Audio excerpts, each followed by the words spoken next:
Olá, alunos, tudo bem? Hoje nós vamos começar com um novo tópico, que é momento de inércia.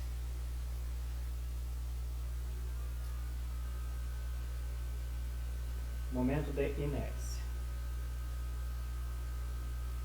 Bom, o momento de inércia vai ser identificado pela letra I, tá? E primeiro nós vamos falar sobre o que é o momento de inércia, né? Bom, nós temos dois tipos de mecânica. Nós temos a mecânica translacional, que é aquela mecânica que vocês já conhecem, que são dos bloquinhos, né? Que necessita ter uma força aplicada a um objeto, se ele estiver parado, para que ele entre em movimento, ou se ele estiver em movimento, ele passe a alterar o movimento dele. Ou seja, se ele está com uma velocidade, ele vai passar a ter uma outra velocidade. Então, quem que sensibiliza na mecânica na mecânica translacional é a unidade de força, tá certo? E nós vamos ter o momento da inércia para uma outra mecânica, para a mecânica rotacional ou circular, tá certo? Então, todos os objetos que fazem um movimento circular, ou aqueles objetos que vão mover em torno do próprio eixo, alguma coisa assim, nós vamos ter uma mecânica que é a mecânica rotacional. Tá? E quem que altera essa mecânica rotacional? Nós vimos no tópico anterior que nós também poderíamos ter uma força aplicada aqui. Só que essa força depende de quem? De um raio, de uma posição, que é um vetor, que é o vetor posição, né?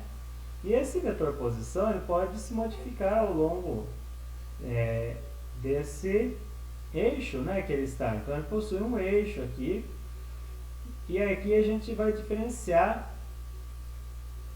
as duas mecânicas. Veja que o translacional ele vai seguir linha reta e o rotacional vai fazer movimentos circulares. De repente eu tivesse um objeto qualquer, né? Vamos supor que se fosse um objeto igual a esse, e ele ficar girando em torno do próprio eixo, ou em relação ao outro eixo, vamos supor que eu colocasse o eixo aqui, e ele ficasse girando em torno desse eixo, né? Ele vai ter um comportamento rotacional. Claro, né, gente? Translacional, rotacional. Eles dependem intrinsecamente da força para mudar. Só que a partir do momento que você tem uma força e tem uma posição, então quem que vai alterar de fato na mecânica rotacional é aquela grandeza que vocês já aprenderam a calcular antes, que é o momento de força, tá bom? Então o momento de força passa a ter uma validade aqui na mecânica rotacional. Entenda que como nós temos dois vetores e duas variáveis diferentes e elas estão perpendiculares, o vetor momento ele vai se formar exatamente no eixo, né? Nesse caso aqui, como a força está indo no sentido horário, o polegar estaria entrando dentro nesse eixo, então nós teríamos um momento que seria marcado por um vetor que estaria entrando aqui, né? Em outras palavras, se eu pegasse esse mesmo desenho que eu fiz, vamos colocar agora assim, tá? E aqui eu vou colocar o eixo x, y, z, tá bom? X, y, z, tá? E colocar um objeto, né, numa posição qualquer aqui, vamos lá, né?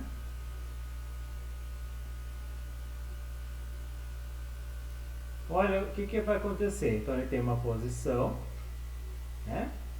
Que eu vou marcar aqui com um vetor de cor diferente. Então o vetor posição dele está aqui. Nós vamos ter um vetor força que vai tangenciar. Vamos colocar numa outra cor, vou colocar de verde. Então nesse caso, nós teríamos um vetor resultante do momento que estaria para baixo, né? Isso aqui nós vimos já na aula anterior, né, quando nós estávamos falando sobre o momento de força. Então aqui é o vetor posição e esse daqui é o vetor força, tá? Então, para não ficar repetindo dois vetores, né, o vetor posição e o vetor força, a gente já vai começar a trabalhar unicamente com quem? Com o momento de força, tá certo? Que é esse vetor aqui que está indicando para baixo. E nesse caso, se ele girasse no sentido anti-horário, ele indicaria para cima e assim por diante, tá? Porém, o que acontece? Quando nós falamos do momento de inércia, nós estamos falando da dificuldade que esse corpo tem para poder fazer esse movimento circular. Tá? Enquanto na mecânica translacional, o que dificultava o meu movimento é quem? Seria a massa, né? Vou colocar M minúsculo para não confundir com o momento. Então, não teríamos um tensor porque não estamos envolvendo uma grandeza que tem um produto vetorial. Mas é como se a massa é quem que denota a dificuldade de um movimento, né? E o que vai ser mostrado claramente para a gente pela quantidade de movimento, né? Lembra lá da quantidade de movimento? Certo? Então, quem que é que muda? Quem que vai dificultar esse movimento? Vai ser a massa. Quanto maior a massa, mais difícil é para eu modificar o meu movimento. E no caso do momento da inércia, a massa conta. Só que conta também a distância da massa em relação ao eixo. Então veja que, embora nós pensemos sempre também no momento de força, tem uma outra grandeza que não é só o momento. Vai depender da própria massa que ela tem. Tá certo? E vai depender também do raio. Certo? Pensa o seguinte, se a gente fizer um experimento da seguinte forma, nós temos aqui um cilindro que é vazado e um cilindro cheio e eles possuem a mesma massa, tá certo? Esse aqui é feito de uma casca mais densa do que esse, mas qual deles vai chegar primeiro aqui embaixo? Vamos pensar assim, se estivéssemos comparando, né? Há um deles que vai chegar primeiro aqui embaixo, certo? Por quê? Porque vai ter uma certa dificuldade para girar em torno do eixo, certo? Bom, isso aqui nós vamos levar em discussão ainda adiante, mas o fato é o seguinte, que nós devemos pensar agora numa outra grandeza muito importante, que é a quantidade de movimento angular, né? Então vamos apagar aqui e vamos desenvolver um pouco. Vamos para a tela. E na própria apostila vocês vão ver essa resolução. Vamos supor que nós temos um movimento circular, uma partícula que gira em torno de um determinado eixo, que possui um raio, tá certo? Um determinado raio. E esse eixo, geralmente nós vamos denotar como o eixo Z, tá certo? Bom, o que acontece aqui? Se ele estiver em movimento uniforme, ele vai possuir aqui uma determinada velocidade. Lembra que a velocidade escalar ela é tangente à trajetória, né? Então ela vai formar 90 graus com o vetor posição, que é o raio. Entenda, pessoal, que nesse primeiro momento ele é um vetor posição, tá? E daí nós lembramos lá da cinemática uma relação muito importante, né? Que a velocidade escalar ela é igual à velocidade angular vezes o raio, né? Então aqui eu já posso encontrar a velocidade angular, se eu quisesse, E para esse movimento, mesmo ele sendo um movimento circular, eu posso falar que ele tem uma quantidade de movimento, mesmo que seja para um infinitesimal, uma quantidade de movimento que seria propriamente a massa vezes a velocidade. Lembram disso? Que a quantidade de movimento, né, embora não seja um movimento translacional, mas para um infinitesimal, para um curto espaço de tempo, ele tem uma quantidade de movimento aqui. Tá? Então, olha lá o que acontece. Eu posso, então, substituir essa velocidade por essa equação. Tá certo? Então, aliás, eu vou substituir a velocidade pelo ômega vezes raio. Então, massa vezes ômega vezes o raio. Certo, pessoal? Bom, aqui eu tenho a quantidade de movimento, que é a quantidade de movimento linear, ou momento linear apenas, né? Certo? Bom, daí, o que acontece? Toda grandeza escalar, isso aqui sempre a gente lembra lá da mecânica clássica, toda grandeza escalar é igual à grandeza correspondente angular vezes o raio. Veja só, como eu tenho um momento, uma quantidade de movimento escalar, mesmo sendo um movimento circular aqui, o que eu tenho? Eu também devo ter um análogo a ele como movimento angular, tá? A quantidade de movimento angular. Então, se eu tenho a quantidade de movimento linear, eu também tenho angular. E como que seria isso? Tá? Só que ele se dá pelo produto vetorial, tá? Nesse caso, porque o momento angular ele é um vetor que vai também se projetar nesse eixo Z, tá certo?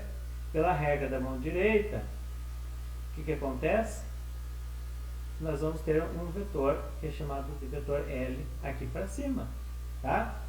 E toda vez que tiver alguma coisa que gira, tá? Que gira, vai formar uma grandeza no eixo, tá certo?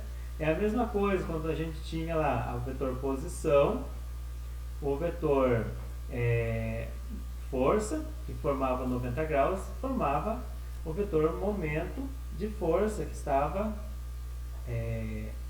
estaria dentro de um desses eixos, né?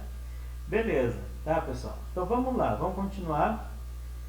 Então, esse momento angular, ele também seria o momento linear vezes o vetor posição. Aqui eu vou só contar um pouquinho, não deu para rabiscar ali. Então, o vetor posição. Eu sei, pessoal, que aqui, por exemplo, esse R ele não tem um vetor em cima. E aqui tem um vetor em cima. Tá bom? Numericamente, não vai ter problema nenhum. Tá? É apenas para denotação. Ok? Denotação. Por quê? Porque ele é um produto vetorial. Tá? Então, ele vai se projetar no eixo. Tudo bem? Então, aqui, se eu reescrever agora, olha como que fica. O momento linear, o momento angular, né? Aliás, vai ser M vezes ômega vezes R, e nós temos mais agora aqui um outro R, tá certo? E aqui vem o que nós chamamos do pulo do gato, tá? Nós vamos ter o produto aqui, né? O produto continua existindo. E olha o que acontece. Eu vou ter aqui esse raio, né? E vou melhorar essa equação. Então, juntando esses dois R's, né? Eu vou ficar com o seguinte aqui, ó. M R ao quadrado vai passar a ser uma única grandeza vetorial vezes o momento angular, tá certo? E Qualquer outra partícula que eu tenho aqui seria exatamente dessa forma, porque elas estariam na mesma distância. E aqui nós já teríamos já um primeiro indício. Toda vez que eu tenho esse valor, ele vai denotar para mim que nós temos um momento de inércia. Tá? Seria necessário colocar também o vetor aqui em cima. Usualmente não colocamos. Por quê? Porque toda vez que eu tenho um rotacional, eu vou também analisar que esse I, ele não vai receber, né, que é o I, que é o próprio momento de inércia, não vai receber esse vetor em cima. Por quê? Porque ele vai passar a ser para nós um tensor. Tá? Ou seja, ele mostra o quão difícil é girar um corpo em torno do próprio eixo. Tá certo? Então, quanto é difícil fazer com que essa massa possa fazer esse giro. Se ela girasse em torno dela mesma, seria de um jeito. Se ela girar, se o eixo fosse aqui nela mesma, né? Vamos imaginar aqui, ó. Se ela fizesse um espinho aqui, né? Ela ficar girando em torno dela mesma. Seria mais fácil do que fazer ela girar mais. Tá? E isso daí eu convido vocês a fazer um experimento bastante simples, que é amarrar uma borracha, uma cordinha, né? E fazer girar. Depois, no raio, é mais fácil girar com um raio mais curto, mais longo. Façam uma experiência vocês mesmos, né? É mais difícil, quanto maior o raio, mais difícil é girar. Tá certo? Por quê? Nesse caso aqui, o momento de inércia, que é o I, ele vai depender então da massa e do raio ao quadrado. Se eu aumentar o valor da massa, vai ficar mais difícil de eu girar essa cordinha com a borracha amarrada. Tá certo? E se porventura, eu aumentar o raio, vai ficar mais difícil ainda. Certo? Então, nesse primeiro momento, nós vamos pensar apenas para uma determinada massa. Tá certo? Porém, olha o que acontece. E se a gente tivesse mais massas girando de forma concêntrica? Ou seja, quando a gente fala de massas girando de forma concêntrica, nós estamos falando que eles possuem a mesma velocidade angular. Como seria isso? Vamos supor que nós temos aqui uma esfera, a B e a C. Tá? Enquanto a dá uma volta, a B caminha muito mais e dá também a mesma volta, né? E a C também. Imagine que eles girem no mesmo traçado aqui, né? E eles cheguem juntos. É aquela história que a gente fala quando nós temos um eixo concêntrico, né? Eles têm o mesmo centro e eles giram ao mesmo tempo. Então, eu tenho que as velocidades de A é diferente de B, diferente de C. Porém, a velocidade angular de A é igual a de B e é igual a de C. Certo? Tá? As velocidades escalares são diferentes, né? Aqui as velocidades vão aumentando conforme aumenta o raio. Lembra, né, pessoal? Toda grandeza escalar é igual a angular vezes o raio. Sempre. Tá? E daí nós já tínhamos falado o seguinte, que olha o termo que nós temos, que é a quantidade de movimento angular, ela depende desse momento de inércia, que agora a gente já não vai colocar mais vetor em cima, e vai ser multiplicado pela velocidade angular. Então pensa assim, que qual que é a somatória de todos os momentos angulares que eu tenho aqui, de A, de B e de C? Eu teria o seguinte, então eu teria o I de A, né, mais o I de B, mais o I de C, vezes a mesma velocidade angular, porque eles vão ficar em evidência, né? Imagine que se eu pegar o total, vai ser esse de A mais I de B mais I de C, né? E assim por diante, se tivesse mais. Então eu vou somar todos eles, tá certo? E daí nós podemos ter o seguinte, que o momento de inércia aqui nesse caso vai poder ser somado, né, de forma diferente para cada um, ou até mesmo aos pares, né? Aqui, por exemplo, eu falei, não sei para vocês, que o momento de inércia ele é mr ao quadrado, cada um tem o seu raio, né? E cada um pode ter a sua massa, certo? Então, dessa forma, o momento angular também pode ser a somatória de todos os momentos que eu tenho, ou seja, de m da iésima, dos raios iésima, ao quadrado, vezes a velocidade angular, tá certo?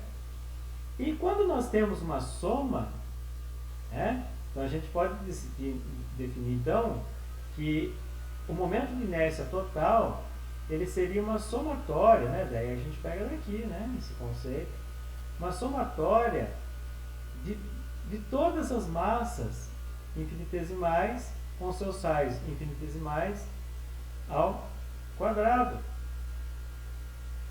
certo? E quando nós temos uma somatória de tudo isso, né, nós temos um conceito de integral. Então, nós vamos falar que o momento de inércia seria a integral do raio ao quadrado em função do infinitesimal da massa, tá? E aqui é uma outra definição do momento de inércia. Ou eu posso pensar para um único corpo, ou posso pensar como todas as partes infinitesimais desse corpo, tá certo? Bom, como envolve o conceito de integral, nós podemos definir da seguinte forma: